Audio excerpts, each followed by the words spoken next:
제가 이제 말씀 발표하셨던 순서대로 하나씩 말씀을 좀 여쭙겠습니다. 장우순 선생님께 먼저 좀 질문을 드리고, 아니요, 앉아 계시면 그냥 마이크를 드릴게요. 제가 먼저 말씀을 좀 여쭈면은, 아까 이제 발표하신 내용이 사실은 최근에 이제 이런 유전자 분석으로 이 업적들이 이제 쏟아져 나오고 있는데요. 이게 이제 일본의 인류학자들 같은 경우에 이제 사석에서 이제 얘기를 해보면 이 얘기를, 이 관련 얘기를 이제 그 전에도 얘기를 하는 사람들이 상당히 있었습니다. 그러니까 특히 그 일본에서는 그 야유인을 갖다가 대륙계하고 조mon교로 이렇게 나눠서 보잖아요. 근데 그 사람들이 이제 당초에는 대륙계 야유인이 한반도인하고 완전히 동일하다고 생각을 했다가 이게 아니고 이제 한반도에서 건너온 게 맞기는 맞는 것 같은데 지금 한국인하고는 약간 다르지 않는가라는 얘기를 하는 사람들이 조금씩 있었어요. 그 전에도. 이제 그 대상으로 이제 그 사람들이 내놓는 게 이제 뭐 늑도라든가 뭐 예안리라든가 이런 해안 지역에서 나온 인골들에 대해서 이제 그렇게 얘기하는 사람들이 있었는데, 이제 그게 이제 논문으로화돼서 나온 건 저도 거의 못 본 것 같고, 최근에 이제 그 아까 말씀 정리를 해주셨던 그 내용들이 이제 굉장히 임팩트 있는 저널에 나오기 시작하면서 관련한 생각을 하고 있는 일본 학자들도 지금 이제 얘기를 꺼내기 시작하는 것 같거든요. 그래서 제가 볼 때는 뭐 아까 선생님께서 말씀하셨듯이 그 듀얼 스트럭처가 아니고 트리플 스트럭처다, 이런 얘기는 앞으로 굉장히 많이 나올 것 같고, 일본 측에서는요. 한국에서도 이제 그에 대해서 상응하는 이제 이야기를, 스토리를 이제 만들어 내야 될 단계에 지금 와 있다고 생각을 합니다. 그러니까 어쨌든 우리가 뭐 그 얘기에 대해서 준비를 하지 않는다 그래서 이 논의가 지속이 안 될 것 같지는 않거든요. 그래서 그 부분에 대해서 이제 우리 장 선생님께서 쭉 생각을 하시고 계신 게 있으실 텐데, 그 부분을 좀 말씀을 좀 해주셨으면 감사하겠습니다. 그 일본에서 그 2021년 나온 논문이 있습니다. 이렇게 삼자 구조에 대해서 이렇게 나온 논문이 있는데, 그러니까 본도 지역에서 고분 개체들을 분석을 했는데 실제로 지금 현대 일본인과 유전적 연속성이 가장 의미 있게 같고, 그리고 삼국시대 그 우리 박종화 선생 분석했던 가야 삼국시대 개체랑도 상당히 유사합니다. 그래서 저는 그 세 번에 걸쳐서 간 게 맞고, 지금 이제 일본에서도 그런 수정이나 그 미세 구조를 연구하는 것 자체가 이중구조 가설이 아니라 삼자 기원설이나 삼중구조 가설에 힘을 실어주고 있는 새로운 연구들이 계속 나오고 있기 때문이거든요. 그러니까 우리가 이제 지금 비교를 해야 될 건 고분 개체들과 한국 삼국시대 개체들의 유전적 조성이나 이런 것들을 분석을 하면 어느 정도 답이 나오지 않을까, 이런 생각이 들고, 그거를 역사적으로는 어떻게 해석을 해야 될 것인가.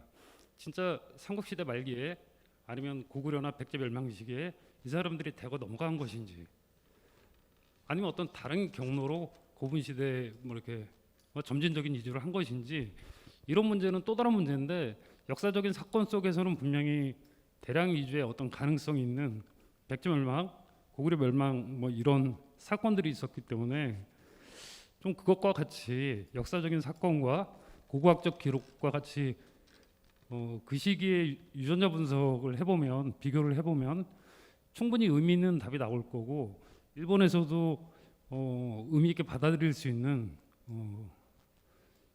좀 임팩트 있는 결과들이 한국에서 이렇게 나올 수 있지 않을까, 이렇게 생각을 해봅니다.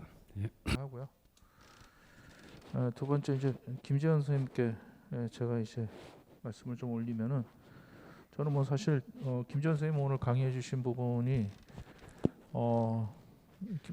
이제 김 교수님께서는 이제 우리나라 그 발굴 현장에서 인골 조사가 거의 안 이루어질 때 직접 몸으로 뛰시면서 이제 계속 인골도 수습하시고 보고도 하시고 학술 보고도 하시고 하셨기 때문에, 제가 오늘 그 부분을 전체 이렇게 조망을 해주신 부분에 대해서 상당히 감사를 드리고요. 사실 좀 오늘 내용 정도가 아니고 그 전에 이제 중요한 연구 조사를 많이 하셨기 때문에 그 부분에 대해서 좀 더 시간을 좀 할애해서라도 한번 제대로 한번 들을 수 있는 기회가 나중에라도 한번 좀 있었으면 좋겠습니다. 있었으면 좋겠고요. 교수님께서 보실 때 저는 뭐 다른 질문을 제가 좀 드리는 건 외람된 것 같고 교수님께서 보실 때 우리나라 지금 현재 그 발굴 현장에서 사람과 동물 시료를 분석하는 이런 작업에 있어서 지금 뭐 수십 년 동안 좀 계속해서 작업을 해오셨는데 많이 발전했고요. 앞으로 좀 고고학 발굴 현장과 관련해 갖고 어떤 부분이 좀 개선됐으면 좋겠다고 생각하시는지 그 부분에 대해서 좀 말씀을 좀 해주셨으면 좋겠습니다. 예, 오히려 감사합니다. 그 현재 이루어지는 사항은 뭐 사실 그 아시는 분들 아시겠지만은 그 우리 지금 오늘 사회 보시는 신 교수님도 그 우리나라 그 인골에 대한 평가라든지 인골에 대한 그 법제화된 하는 그러한 작업에 상당히 기여하셨던 걸 아마 여기 계시는 많은 분들도 알고 계실 겁니다. 이전까지만 하더라도 인골은 오히려 문화재로서 인정받지 못했던 그런 단계였죠. 그럼에도 불구하고 앞에 장 교수님 질문이라든지 뒤에 또 최 교수님 질문 이야기에서도 언급되었지만 이게 우리 막 가까운 문제 중에서는 가장 그 구체적인 접근에 있어서 도래 문제라든지 또는 그 소위 말하는 그 도래와는 또 다른 그 기화 문제 하는 이 두 가지 문제가 일본 사람들하고도 연결되지만 그게 왜 우리가 뭐 일본의 도래라든가 기화에 관한 문제에 우리가 신경을 써야 되느냐라고 생각하시는 분들도 있을런지 몰라도 굉장히 그게 우리하고 직결돼 바로 우리 한국인 기원과도 연결되는 부분이죠. 자, 이러한 작업들이 역시 뭐냐면 오늘 지금 저 개인적으로도 이렇게 교수님 말씀대로 저도 고학이 그래도 저 인골이 이런 부분까지 지금 현재 접하시는 하시는 전공자들이 계시는구나라고 하는 것에 더 하나 플러스해서 결국 고학하는 사람들도 이거 인골이 고고 자료와 동일하다 하는 이런 것에서 접근을 해야 된다 하는 것에서 많이 좋아지긴 좋아졌습니다. 전에 옛날 같으면은 뭐 저 같은 경우에 지금 뭐 솔직히 말해서 뭐 이거 인골 분석 도저히 그게 의뢰를 할 수 없으니까 그냥 이 인골 내 달라는 조건으로 작업했던 작업 그거는 뭐 우리 신 교수님도 미라도 마찬가지였을 거고 그 작업에서 이제 많이 이게 이제 자료화됐다 하는 그런 데서 나아지고는 있습니다만은 그러나 제 생각으로는 그런 부분에 있습니다. 단지 이 인골에서 뭐 그냥 DNA를 뽑았다. 당연히 사람이니까 DNA 뽑아지죠. 이 인골에서 뭐 식성 분석 당연히 가능하죠. 또 하나 뭐 어떤 분들 뭐 그와 같은 단순 접근법에서 그것이 고고학이나 또는 우리 한국인의 기원에 무슨 기여를 하느냐 하는 그런 단편적인 부분이 아니라 이러한 자료들이 축적되어야만이 가능하다 하는 데 대해서 모두가 공감하고서 이 자료들 데이터베이스 하는 작업에서 뭐 꼭 국가기관이 아니라 전체가 다 합심해야 되는 부분이다. 그래서 대부분의 유물도 그렇습니다만은 너무 이게 뭐냐면 문화재화되는 것이 좋은 뭐 보존의 의미에서는 좋지만은 잘못하면 이게 다시는 두 번 다시 볼 수 없는 유물이 되는 경우도 있어요. 제가 구체적으로 이야기는 안 하겠습니다만 심지어 제가 판 인골조차도 그 뒤로 제가 보려고 하니까는 규제받았던 적이 있어 너무 어이가 없었던 걸 느꼈거든요. 이런 부분들이 지금 보시는 바가 충분히 이런 프로페셔널한 우리 연구자들이 있다 하는 것을 한국에서도 상당히 그걸 인지하고 그것이 꼭 뭐 보존하는 것만이 아니라 어떤 의미에서의 보존이 더 바람직한 보존이냐 그냥 가만 갖고 있는 것이 보존이냐 하는 것은 아니라고 저도 생각하거든요. 그래서 이러한 충분한 다른 그 주변 국가를 보십시오. 이런 국가들과 대비할 수 있는 데이터 작업을 해야 되겠다. 그래서 오늘 그 최 교수님 중에 또 청동기 말씀하시는 저도 그게 지금 제가 지금 그 이제 어느 정도 제 학교에서 그 입장이 끝나가면서도 제가 제일 아쉬운 게 뭐냐면은 그래도 신세계도 어느 정도 팠는데 지금 아직 청동기를 인골이 참 모자라네. 그렇게 생각하고 있었는데 오늘 최 교수님이 딱 그런 부분은 청동기가 정말 중요한데라고 하는 지적에서 보신 것처럼 우리가 이 뭐 중요하지 않은 인골이 어디 있겠습니까? 이런 데이터베이스 작업이 이루어지고 이것이 전체 국가 공기관만이 아니라 전체가 이러한 작업들이 바로 주변 국가 또는 다른 국가의 싸움에서 싸움이라는 말은 제가 그런 전투적인 의미는 아니고요. 그런 대비해서 우리도 발전되는 연구 결과 또는 아까 최 교수님 말씀하신 것처럼 구체적이고 소위 말하는 그 객관적 증거를 낼 수 있는 것에 진입할 수 있다라고 말했어요. 좀 길어져서 죄송합니다. 우리 김 교수님 말씀하신 것처럼 이게 이쪽 부분 고고학과 유전학을 통해 본 한국인의 기원과 선사문화 이게 오늘 주제인데 사실은 이 부분이 그냥 뭐 이렇게 연구자만 나온다고 되는 게 아니고요. 이게 삼박자가 잘 맞아야 되는 부분이 있거든요. 그러니까 일단 아까 우리 김 교수님 말씀하신 것처럼 우리나라는 인골이 발굴돼서 지금 보관되고 있는 숫자 자체가 너무 적기 때문에 일본하고 중국에서 나오고 만들고 있는 그 스토리가 항상 한국에서 빵꾸가 나 있는 경우가 많습니다. 우리 쪽에서 나와야 되는데 데이터가 없으니까 이 건너뛰는 경우도 상당히 많고요. 근데 이거는 뭐 여러 가지 이유가 있겠습니다만 이제 뭐 지금까지 노력을 안 해서 그랬다기보다는 한반도의 땅 자체가 일단 인고를 제대로 복원하기가 상당히 보존되기가 어려운 땅이고 여러 가지 이유가 있겠지만 그런 부분이 제일 큰 것 같아요. 제가 볼 때는. 그래서 부족한 자료이긴 하지만 이제 그런 거 갖다 어떻게 앞으로도 계속해서 모아갈 것이냐 그런 부분이 앞으로 이 분야 연구에 성패가 달려 있다고 봐도 좋을 것 같습니다. 다음으로 이제 세 번째 발표하신 우리 최경주 교수님께서는 최근에 이제 동위원소 분석을 통해서 선사시대 우리나라 선사시대 고식단 연구를 계속해서 연구를 해오고 계십니다. 그래서 아까 발표하신 내용을 보니까 이제 단순하게 이제 어떤 그 연구 결과를 도출했다 이게 아니고 이제 스토리를 전체적으로 중요한 한국사에 중요한 기여를 할 수 있는 이제 스토리를 만들어 가시는 과정이 있고 지금까지 이제 훌륭히 이제 그 일을 계속 해오신 것 같습니다.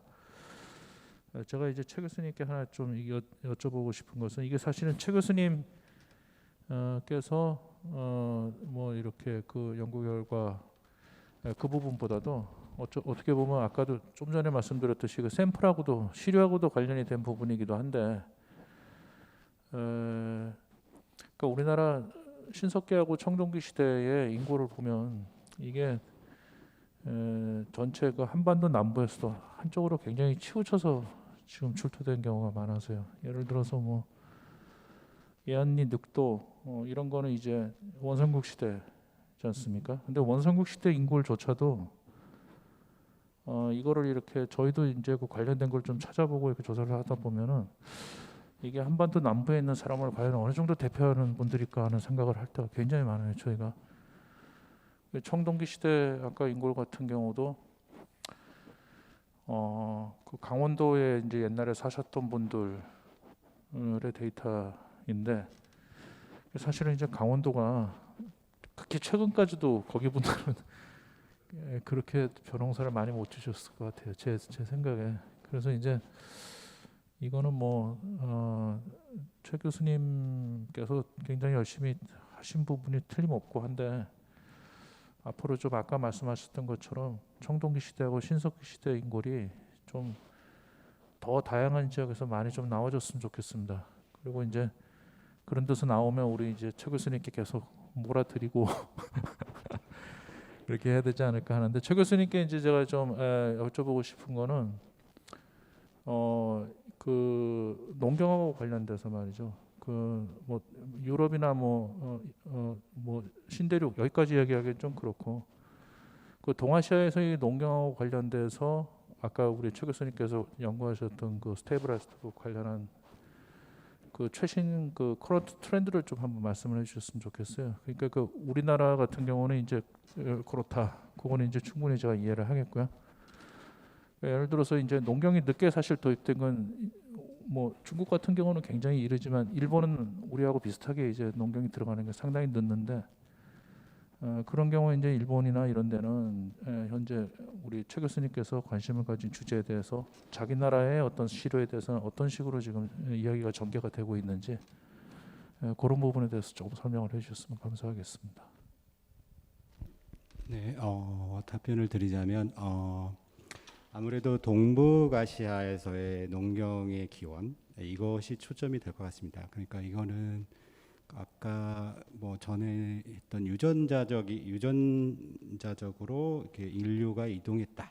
이거 플러스 농경도 같이 가고 농사도 같이 가고 그다음에 언어도 같이 가는 그런 패턴은 상당히 보이거든요. 근데 그 중에서 이제 동북아시아에서 농사가 언제 처음 시작됐느냐? 지금까지 이제 세계 학계에서 알려지기로는 이제 중국을 얘기합니다. 지금 동위원소 중국에서 상당히 많은 안정동위원소 분석이 이루어지고 있고요. 아까 막스 플랑크 얘기를 했는데 거기는 제가 이제 물론 거기서 박사학위를 받았는데 중국 학자들이 굉장히 많습니다. 그리고 중국 시료를 엄청나게 가져와서 분석을 하고 있고 그래서 많은 데이터들이 지금 축적되고 있어서 그게 아까 장 선생님 동북공정인지 어쩐지는 모르겠지만 중국은 상당히 많은 자금을 투입해서 이 부분에다가 유전자를 물론이고 고라학적인 분석까지도 과학적인 분석에 엄청난 양의 자금과 인력을 동원하고 있다라는 게 현재 상황이고 그런 기본에서 지난 10년 동안 굉장히 많은 안정동위원소 분석이 이루어졌습니다. 그래서 지금까지 알려지기로 동아시아에서 지금 황하강 있잖아요. 우리 중원 지역이라고 하는 데서 조 기장하고 벼농사가 되었고 저는 이제 그래서 이제 그것이 이제 조 밭작물 조 기장의 밀렛이라는 것이 이제 북쪽으로 했다. 그 유목민 쪽까지 중원에서 퍼져나갔다. 이런 경향으로 동위원소 분석이 계속 나오고 있더라고요. 근데 값이 나오지만 그걸 해석하는 거는 상당히 역사적이고 좀 고고학적인데 그런 몇 개의 논문은 제가 이상한 논문을 본 적도 있어요 최근에. 그래서 이거는 완전 짜맞추기다 이런 생각이 드는 적도 있지만 지금 현재로 지금까지 일반적으로 저도 좀 동의하는 부분은 조 기장 밭농사는 중국에서 시작될 가능성이 높다. 상당히 많이 올라가는데 최근에 중국은 더 올리려고 합니다 그거를. 그런 경향이 있고 근데 제가 생각하기에는 특히 유목민족들은 오늘날에 몽골도 가시면 물론 우유랑 이런 것도 먹지만은 말젓이랑 이런 것도 먹지만은 그 조기장 밭작물도 곡물류도 먹는다고 제가 알고 있거든요. 그래서 원나라 때 유골에서 동위원소 분석 논문을 읽어봤더니 조기장의 비율이 높게 나온 걸 봐서 이미 오래전에 초원지대에도 밭작물이 재배되고 공식으로 이용됐다는 걸 알 수 있어서 아무튼 뭐 그런 거는 이제 중국의 현재 상황은 그렇다. 데이터도 많이 축적되고 있고 이런 부분에 있어서 그 북쪽의 유목민들에게 영향을 줬다. 중원에서 그리고 확산됐다. 중국에 이런 식으로 동위원소 분석을 해석하고 있습니다. 그리고 일본은 그렇게 많은 데이터가 이미 80년대 나온 이후로는 그렇게 많지는 않고 제가 아는 몇몇 학자들에 의해서 하긴 하고 있습니다만은 뭐 조몽이는 뭐 대략 어떤 식으로 뭐 수렵 채집에서 농경으로 조금 넘어가기 저기 야요이로 뭐 그 사이에서의 논쟁은 있습니다만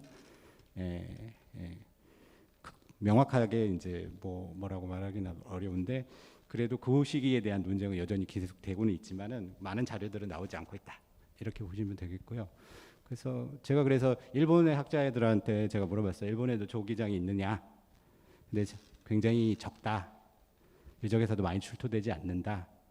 이런 얘기를 봐서 저는 개인적으로 우리나라 청동기가 이제 일본에 넘어갔다 이렇게 얘기하지만 상당히 늦은 시기에 벼농사만 넘어가고 조기장 밭작물은 그렇게 넘어가지 않을 수도 있겠다. 지금 모르겠습니다. 일본에서 지금 인구리 출토되고 그런 분석이 나온다면 모르겠지만 현재로는 그런 결과가 없기 때문에 그 일본이 주장하는 도작 벼농사를 강조하는 일본의 패턴과 한국은 조금 다르지 않을까. 왜냐하면 한반도는 대륙이랑 저기 북쪽에 있는 그 대륙과 연결돼 있어서 밭작물의 기여도가 초기에 있지 않았을까, 저는 그렇게 생각하고 있습니다. 답변 감사드립니다. 그 저기 제가 하나 좀 이렇게 더 여쭤보고 싶은 게 그 우리나라는 보면은 이 도작에 대한 그 인플루언스가 워낙 강해서 그런지 그 작곡농사에 대해서는 그 쌀농사 이외에 좀 시원찮은 농사를 일반적으로 많이들 보잖아요. 근데 이렇게 보면 그 쌀농사하고 작곡농사가 이게 그 지난번에 그 작년 말에 나왔던 그 뭐죠? 커런트 바이올로지 나온 건가? 네이처에 나온 건가? 제가 기억은 잘 못하겠는데 그 작곡 기원하고 관련해 갖고 논문이 나왔었잖아요. 그런 거 보면은 한국에서 과연 이렇게 작곡 농사 자체에 대해서 그동안 너무 좀 이렇게 관심이 적었던 게 아닌가 생각을 좀 많이 했습니다. 이게 그냥 일반적으로 쌀 농사 시작되기 전에 그냥 뭐 쉽게 얘기하면 농사가 제대로 성숙하지 못한 집단에서 그냥 뭐 할 게 없으니까 그냥 작곡하는 정도로 생각을 했는데 그 퍼져나간 패턴을 보니까 그렇지 않을 수도 있겠다는 생각이 많이 들더라고요. 그러니까 아예 쌀농사하고 작곡농사는 기원을 달리해 가지고 달리해서 봐야지 되는 거 하는 생각이 좀 많이 들었거든요. 이건 좀 얘기하다 보니까 질문이 아니라 그냥 제 얘기가 돼버렸는데 뭐 좀 진행하면서 제가 좀 더 말씀을 드리겠습니다. 우리 홍 교수께서는 지금 경희대 쪽 근무를 하고 계시고요. 우리 아까 최경추 교수님께서도 이제 발표 말미에 한양대 이제 가지고 계신 랩을 이제 소개를 해주셨는데 우리 홍 교수도 제가 알기로는 경희대에서 이제 본인이 쉽게 얘기해서 웨트랩을 지금 셋업을 쭉 하고 있는 것으로 알고 있습니다. 그래서 홍 교수한테는 좀 여쭤보고 싶은 게 그 이 웨트랩이라는 게 보면은 그 인문대학 쪽에서는 유지하기가 상당히 쉽지가 않거든요. 일반적으로 보면은 되게 이제 뭐 공대나 아니면 자연대나 의대 같은 경우에는 웨트랩 유지가 쉬운데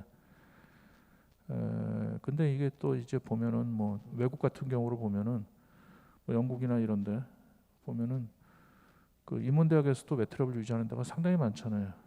상당히 많아서 앞으로 이제 그게 우리나라 고고학이나 아니면 이런 분야가 나가야 될 방향 중에 하나가 아닐까 하는 생각도 합니다. 지금까지 웨트랩이 너무 없다 보니까 그런 부분에 대한 세팅이 전혀 안 돼 있어갖고 처음 이제 준비하시는 우리 최경철 교수님이나 홍종환 교수께서 고생을 많이 하실 거라고 저는 개인적으로는 생각을 해요.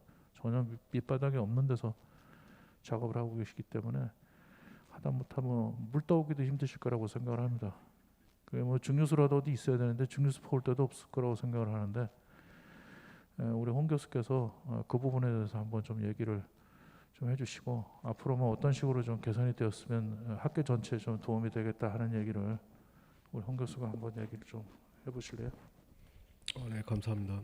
근데 제 생각으로는 이제 좀 어려움도 좀 있습니다만 이게 초기 단계라서 그렇다고 생각을 하고 그리고 그것보다는 장점이 좀 더 많지 않을까라고 생각을 하고 있습니다. 특히 그 제가 2021년에 저기 오송에서 발굴된 꿩 3세기대 꿩 DNA를 이제 분석하게 하면서 되게 이런 그런 걸 많이 느꼈는데 DNA 분석을 해서 저희가 논문을 제가 그때는 이제 졸업을 박사 학위를 받기 이제 이전에 조금 이제 논문을 작성했을 때는 상당히 이제 이공학적인 관점에서 이제 논문을 좀 작성했던 그런 부분이 있습니다. 그래서 그런 부분을 하다가 인문대에서 이제 제가 자리를 잡고 이제 실험을 하면서 느낀 건데 확실히 이제 저희가 아까도 뭐 고병리라든가 질병이라든가 이런 걸 말씀드렸지만 그런 것들을 이제 개별 사례로 그리고 고 DNA 분석을 해서 보고하는 것은 굉장히 어렵지 않지만 이것들을 좀 많이 엮어 가지고 저희가 스토리로 만든다. 그러니까 뭔가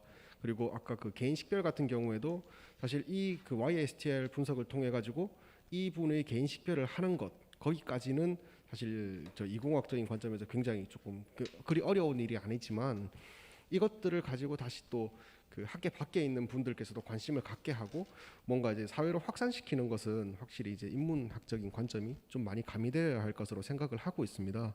그런 의미에서 제가 이제 인문대 연구소에서 좀 더 많은 분들이 이제 연구 그 웹랩을 그 빌딩을 하셔가지고 이렇게 그 나온 분석 결과라든가 이런 것을 바로바로 협업을 해서 이제 융합 연구를 좀 더 그 원활히 진행할 수 있다면 아무래도 우리나라 이제 고고학 발전이라든가 역사학 발전에 조금 더 도움이 되지 않을까 하고 생각을 하고 있습니다. 사실 오늘 그 심포지움 주제가 지금 고고학과 유전학을 통해 본 한국인의 기원과 선사문화인데 저희가 지금 계속 고고학과 유전학을 통해 본까지만 지금 얘기를 해서 남은 그 질문은 한국인의 기원에 대해서 조금 얘기를 해볼까 지금 생각을 하고 있습니다. 근데 사실 한국인의 기원이라는 게 쉽게 얘기하기가 굉장히 어려운 거라서요. 조심스러운 부분도 있고 특히 지금까지 계속해서 연구를 계속해 오신 우리 교수님들께서는 아마 얘기하기가 굉장히 어려운 부분 중에 하나실 거라고 생각을 하거든요. 그래서 혹시 지금 뭐 질문하시거나 서로 질문하실 부분이 있으시면은 시작을 하시고요. 예. 저는 질문이라기보다는 제가 생각하는 바는 정숙 교수님이 오늘 그 저기 조몽인에 대해서 강조를 많이 하셨는데 그리고 그 김재현 교수님도 조몽인이 한국인의 기원의 중요한 근원이라 뭐 이런 말씀까지 하시고 그러는데 제가 보기에는 이건 좀 오버인 것 같거든요. 왜냐하면은 조몽인의 그 루트를 볼 때 조몽인의 북의 하프로 구성을 볼 때 이제까지 일본에서 그 조몽인이 대략 10군데 넘게 많은 조몽인 그 고인물이 발굴되고 또 그 고인물에 대해서 북의 하프로가 조사됐는데 그 D1A2 이외에 다른 북의 하프로가 하나도 안 나왔습니다. 그러니까 무조건 조몽인의 북의 하프로는 그 D1A2라는 거죠. D1A2라는 그룹에 속했던데 근데 이제 그 한국인과 현대 한국인과 일본인의 D1A2 북의 하프를 조사해 보면은 이제 어느 북의 하프로가 그 근원이면은 확산의 기원지면은 그 북의 하프로의 다양성이 높아야 되거든요. 하이 클레이드의 다양성이 높아야 되는데 이 D1A2의 하이 클레이드의 다양성에 있어서 현대 한국인은 거의 CTS 6698이라는 D1A2의 일부분에만 집중돼 있고 일본인의 거의 그 다양한 다른 하이 클레이드를 많이 넣은 걸로 봐서는 분명히 D1A2는 한반도가 기원이 아니고 제가 볼 때 지금 현재 기원을 볼 때는 분명히 그 일본이 기원이다. 일본 열도가. 그러면 어떻게 그 D1A2는 그 일본 열도로 들어갔느냐? 저도 예전에 처음에 이제 생각할 때는 이 티벳에 이제 D1A1하고 D1A1이라는 그 북의 하프를 많이 씁니다. 그래서 이제 그 티벳에서 대륙으로 이제 중국 대륙 거쳐서 아마 그 한반도 거쳐서 일본 열도로 들어갔을 것이다. D1A2. 그래서 이제 D1A2가 들어갈까 생각했는데 그 최근에 이런 그 현재 D1 북의 하프로 D1의 분포 같은 거 볼 때 중국 대륙에는 D1A2가 없거든요. 그거 볼 때 D1A2는 티벳에서 많이 나오는 D1A1하고 갈라질 때 중국 대륙 거치지 않고 어떻게 갔냐면은 지금 그 일본인의 조몽인이나 아니면 일본인 현대인의 D1A2하고 가장 가까운 그 북의 앞으로 D1A2의 가장 가까운 친척은 인도양에 있는 안다만 제도에 있는 지금 인도 식민지입니다. 인도에 속해 있죠. 그 저기 버마에서 약간 옆으로 해가지고 버마하고 인도 사이에 있는 안다만 제도에 거기 이제 원주민들의 그 D1A2가 일본인하고 조몽인하고 가장 가까워요.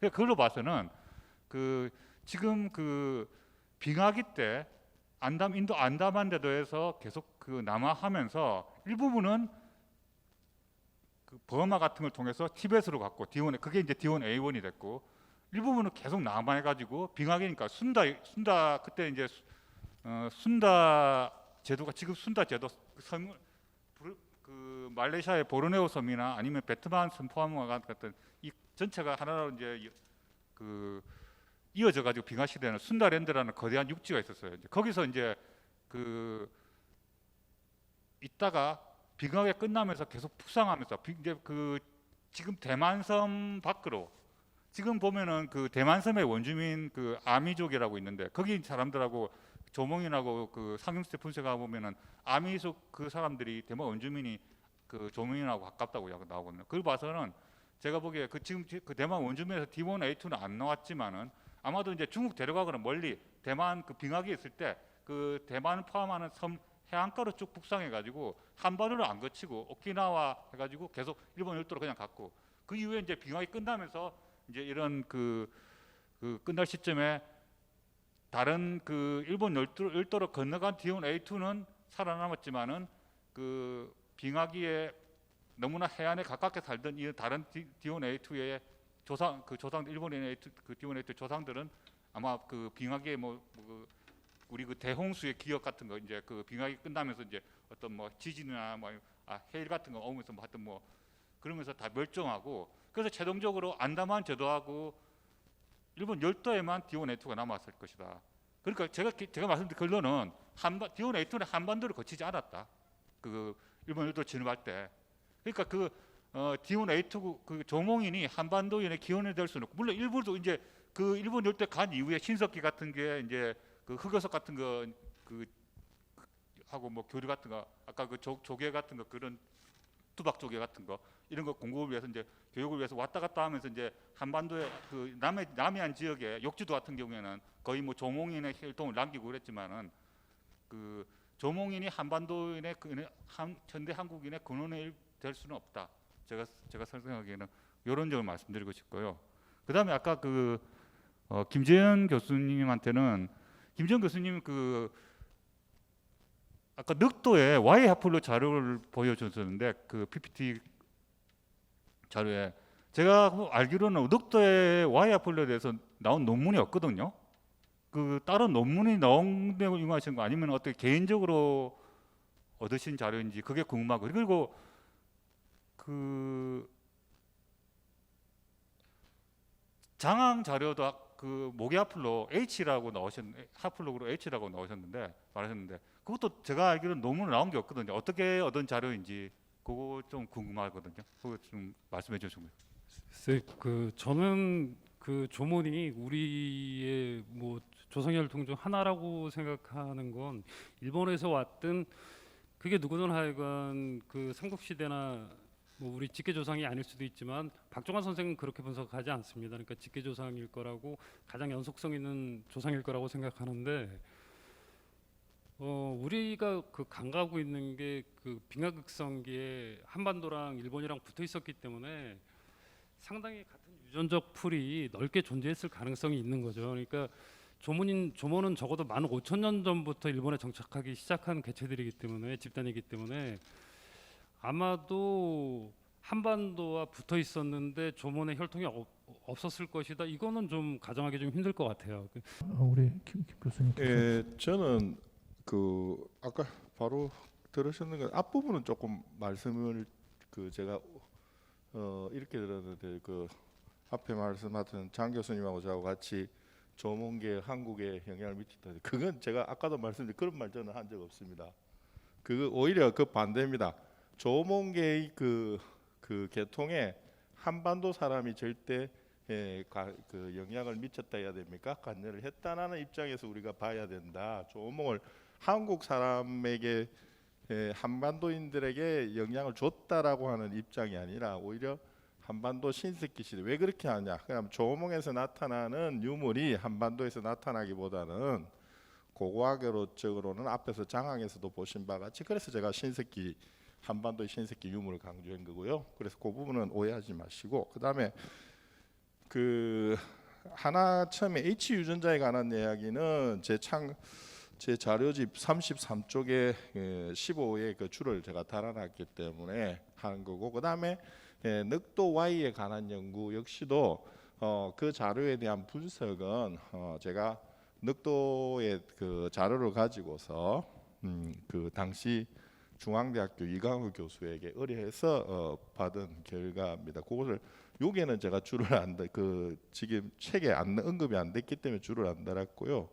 그 원래 그게는 어디가 내가 했더라 한때는 그거를 이강우 교수 그거라고 밝혀놨습니다. 그리고 그 내용은 앞에 예 중앙대학의 이강우 교수. 그다음에 그에 관한 것은 아까 저기 최 교수님 그 문헌에서도 조금 언급됐습니다. 그 아까 그 PPT에서도 그래서 그렇게 하시면 되겠습니다.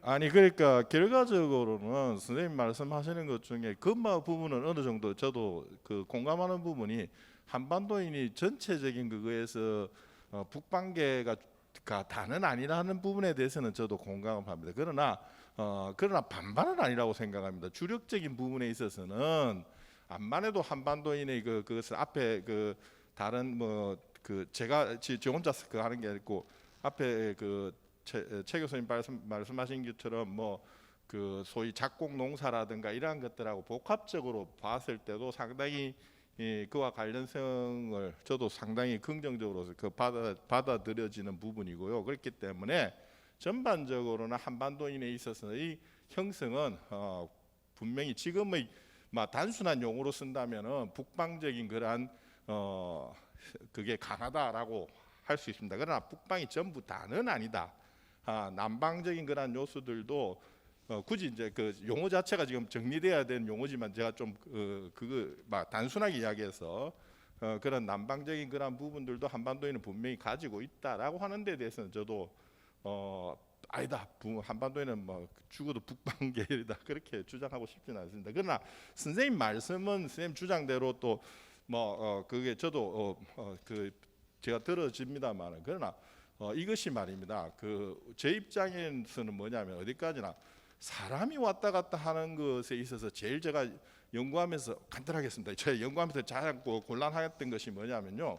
일본 사람들이 도래 문제를 이야기하면서 그 형질적인 비교를 누구하고 하냐면요. 한반도의 자료가 앞에 신 교수님 지적한 것처럼 한반도 자료가 없기 때문에 중국하고 연결을 해요. 그래서 하남 지방하고도 연결을 합니다. 간단하게 이야기할게요. 중국에는 뭐든지 있습니다. 어느 지역을 어느 데이터를 쓰느냐에 따라서 연결할 수가 있어요. 단순하게 그렇게 하면은 시대적인 건 전혀 배제됩니다. 한국인도 지금 여기 계시는 분도 얼굴 긴 사람도 있고 짧은 사람도 있는데 단지 얼굴 긴 사람만 모여라 해서 이 사람만 한국 사람이다라고 하는 식의 이야기가 돼버리면 곤란하다 그 말입니다. 그래서 고고학적인 유물과의 관계 그들이 문화를 갖고 올 때는 그야말로 빨가벗고 바다를 건너서 헤엄쳐서 오지는 않지 않습니까? 유물하고 같이 한번 봐주시면 더 안 좋겠나 그 말씀입니다. 시간이 조금 남아서요. 제가 우리 장 교수님하고 제가 질문을 하나만 좀 드릴게요. 아까 사실 트리플 오리진이 가장 문제인데 제가 볼 때 최근에 워낙 화제가 돼가지고 그 부분을 좀 얘기를 하면은 대충 시간에 맞지 않을까 싶습니다. 트리플 오리진이 결국은 이제 옛날에는 일본 입장에서 볼 때 이제 한반도에서 건너온 사람들 그리고 원래 일본 열도에 살던 사람들 이렇게 두 개만 딱 오리진을 잡고 있었는데 최근에 이게 이제 한반도 쪽에서 건너온 사람을 둘로 나눠버린 거죠. 일본에 있는 친구들이 이걸 나눠가지고 1파가 야요이 시대 때 한번 건너오고요. 그 다음에 두 번째 파동이 고분기하고 그 다음에 삼국 시대 때 이제 고분기가 이제 삼국 시대도 포함하는 거지만 이제 삼국이 멸망한 후까지 해서 이제 그 시기에 넘어오고. 두 개의 파동이 넘어왔다는 건데 옛날에는 이 두 개의 파동이 동일한 사람이라고 생각을 했었어요. 일본에서도. 근데 지금 트리플 오리진이라는 건 그게 아니고 두 개가 다르다는 겁니다.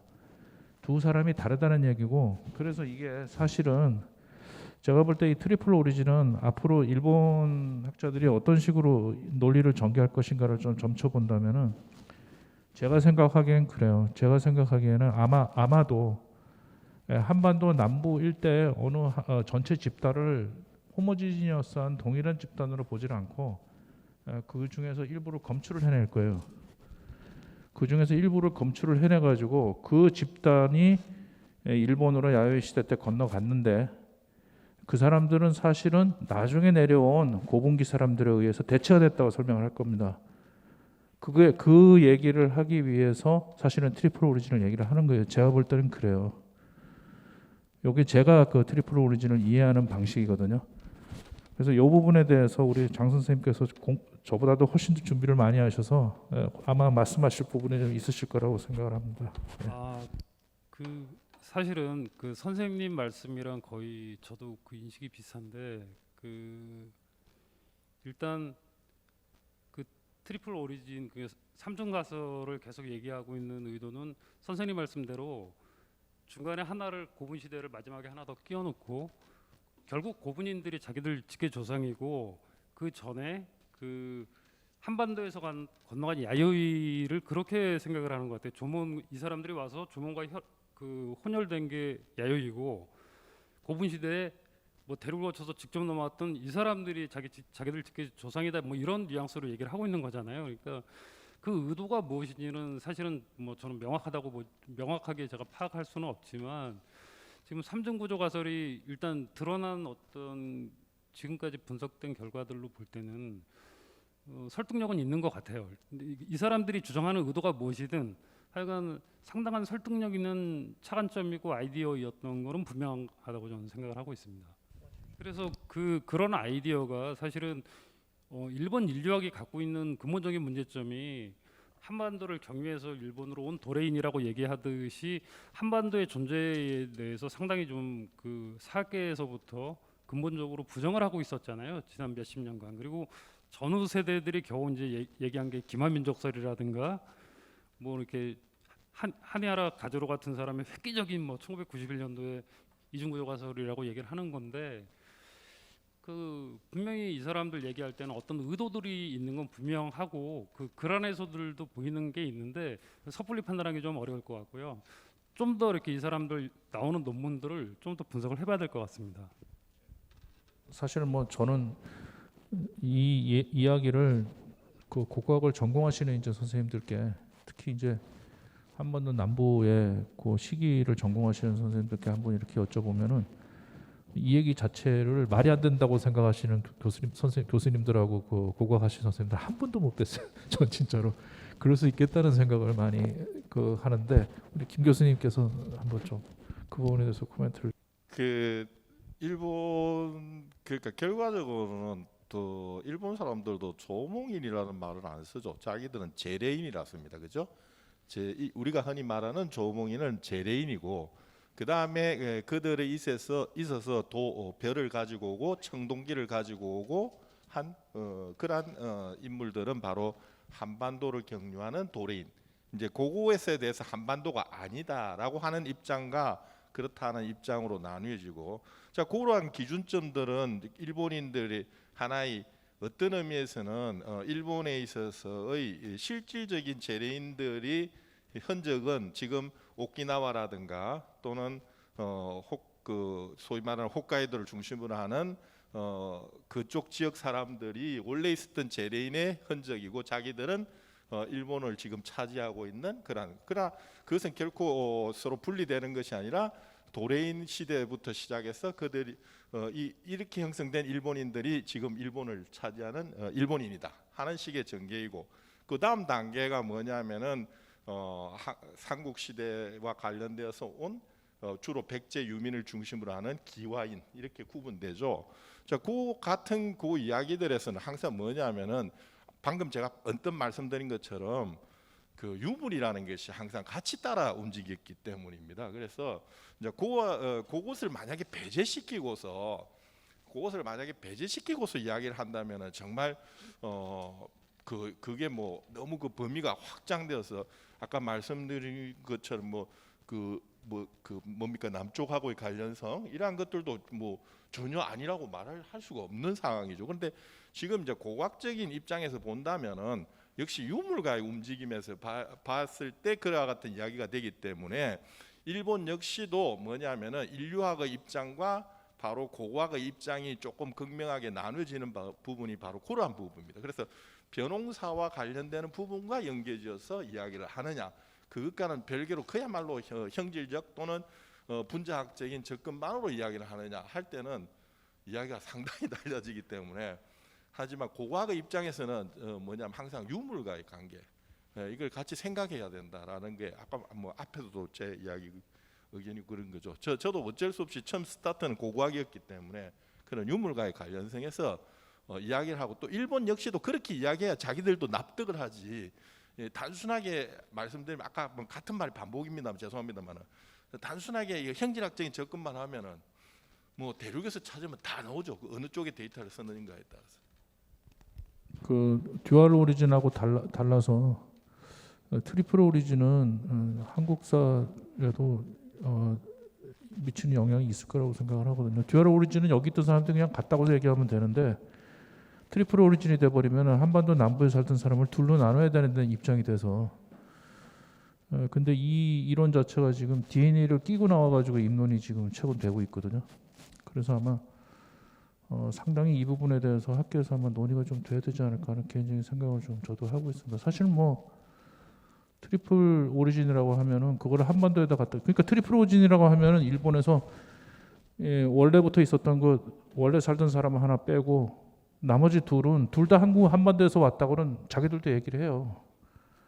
근데 둘이 서로 다르다고 얘기를 하는 거니까. 근데 그 둘이 서로 다른 게 한반도 입장에서 볼 때 과연 누구냐 이거죠. 그 다른 사람들이 과연 누구냐. 그 부분에 대해서는 아마 전공하시는 선생님들께 맡겨야 될 몫이라고 저는 생각을 하는데, 좀 이렇게 앞으로 나오는 이야기를 좀 계속 주목을 해야 되는 거 아닌가 생각을 좀 하고 있습니다.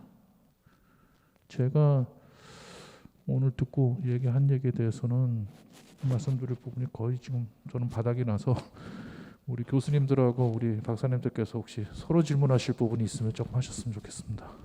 오늘 뭐 인골 데이터가 어떻게 있느냐를 떠나서 실제적인 고고학도 사실은 그 벼가 좀 못 받쳐주고 있는 건 있습니다. 다만 이제 거기에 굳이 연관성을 토기에서 연관을 짓는다는 거죠. 무문 토기의 그러한 것들이 일본에도 초기 단계에 있어서는 나타나기 때문에 이제 그걸 연관성을 둔다는 것이고, 사실은 결정적인 쌀에 있어서는 좀 미학절 조금 안 맞는 부분이 있습니다. 그래서 그 부분하고 그 다음에 또 역시 그 고분 시대에 갑자기 나타나는 마구류들의 대량 말을 탐으로 생기는 그런 부분들의 유물들하고 이러한 것들 점에서는 어느 정도 나름은 맥락은 있지만은 그건 아주 세부적인 부분에서는 바로 그 뭡니까 저 사회자님이 지적하신 것처럼 그런 맹점이 지금 나오기 때문에 우리 한반도 역시도 상당히 뭐냐면 여러 갈래의 그러한 그 소위 말하는 버전들을 갖고 있었다 하는 것을 우리가 이제는 인정하고서 들어가야 그 해석들이 좀 쉬워질 거 아닌가 싶은 개인적인 생각입니다. 오늘 선생님 저도 김재현 교수님하고 연결돼서 말씀을 드리자면은 지금 그 일본에 우리가 어떻게 영향을 줬느냐 뭐 이런 논점으로 가자 보면은 당연히 우리는 북쪽에서 우리 채널이 북쪽에 오픈이 돼 있기 때문에 북쪽에서 왔을 것이고 당연히 또 섬으로 밑으로 가니까 연결이 되겠죠. 그래서 유전학적으로 보면은 원래 원시적 아프리카에서 왔고 그래서 연결을 하자면은 끝이 없기 때문에 우리가 아까 말한 대로 유물하고 아까 뭐 언어도 그렇고 사람도 그렇고 그다음에 이런 것들을 함께 보는 것이 종합적으로 보는 것이 더 해석에 정확하다. 일단은 그걸 말씀을 드리고요. 제가 보기에는 생업적으로 그러니까 사람이 이동했다는 거는 문화를 들고 가거든요. 그래서 제가 말한 건 생업뿐만 아니라 유물이라든가 뭐 시스템 자체가 굉장히 그 신석기하고 청동기가 다르고 또 철기 문화가 오면서 더 다르기 때문에 당연히 이 세 개의 문화가 또 일본 열도에 영향을 줬을 거라고 저는 생각을 하고요. 그러면은 어느 문화가 더 많은 영향을 줬느냐? 그 얘기는 이제 여러 가지 면에서 우리가 살펴봐야 될 것 같고 아무래도 가장 늦게 간 그 문화가 일본 열도에 많은 영향을 주었겠죠. 그 이후에도 또 많은 사람도 이동하고 문화도 이동하고 또 교류가 있었을 거고 그래서 좀 생각을 할 때 끊어서 생각하시기보다는 계속 오픈되고 교류되었다라고 봐야 되고 기원을 여기다 딱 정하면은 예를 들면 조몽이 일본이다 그러면은 일본이 영향을 준 것이고 또 조몽이 한국에서 왔다 그러면 일본에 영향을 준 것이기 때문에 그런 관점에서 접근하기보다는 서로 오픈되고 교류됐다. 특히 선사시대로 갈수록 그러한 경향은 강하다. 그래서 서로 교류하고 그러나 중심은 있었겠죠. 그 부분에 대해서 우리가 이제 어느 정도의 인플루언스 영향을 준 거에 대해서 관점을 보면 좀 논의 이제 실마리가 좀 더 잡히지 않을까 이런 생각을 합니다. 네, 좋은 말씀 감사합니다.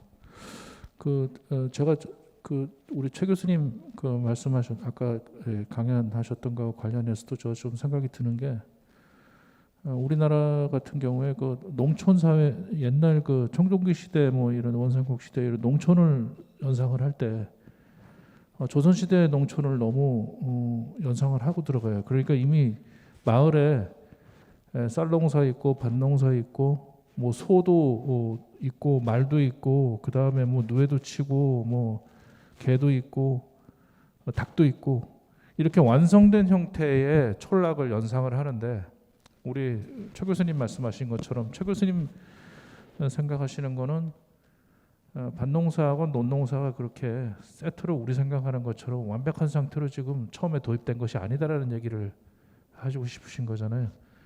근데 우리 홍 교수도 지금 동물이나 이런 쪽에 관심이 많은데 저희들도 지금 홍 교수가 이렇게 옆에서 연구하는 걸 좀 제가 지켜본 입장에서 말씀을 드리자면은 우리나라의 소, 말, 돼지, 닭 이런 동물들이 들어온 시기가 다 달라요. 다 달라가지고 처음에 농촌 사회가 만들어졌을 때는 그 농촌 그 마을에 가축이 개 빼고는 없었을 가능성도 있습니다.